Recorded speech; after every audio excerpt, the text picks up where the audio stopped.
Hello everyone. Dhruv birthday సిరీస్లో ఇది second video. బర్త్డేకి చెస్ థీమ్ సెలెక్ట్ చేసామని ముందు వీడియోలోనే చెప్పాను కదా. మనకి చెస్ థీమ్ అంటే గుర్తొచ్చేది మెయిన్గా కింగ్. ఇక్కడ కింగ్ ఎవరో తెలుసా? మన ధ్రువ్, బర్త్డే బాయ్. మరి కింగ్ అంటే క్రౌన్ ఉండాలి కదా. సో అందుకే మా ధ్రువ్కి క్రౌన్ నేనే ప్రిపేర్ చేశాను. యాక్చువల్గా అమెజాన్లో ఉంది ఈ క్రౌన్. ఆర్డర్ పెడదామని చూస్తే డెలివరీ డేట్ మా ధ్రువ్ బర్త్డేకి నెక్స్ట్ డే చూపించింది.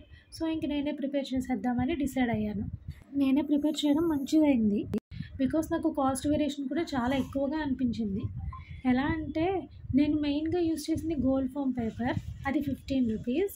డెకార్కి stone sheet 20 rupees and red foam paper 15 rupees. టోటల్గా 50 రూపీస్తో అయిపోయింది. ఆ హెయిర్ బ్యాండ్ ఏమో మా పాపది. బట్ అమెజాన్లో 250 రూపీస్ ఉంది. వర్తియే, బట్ చేయగలిగితే బెటరే కదా అని నా ఒపీనియన్. దట్టు మన పిల్లలకి మన చేతితో చేసింది వేస్తే ఇంకా స్పెషల్గా ఉంటుంది కదా. బాయ్.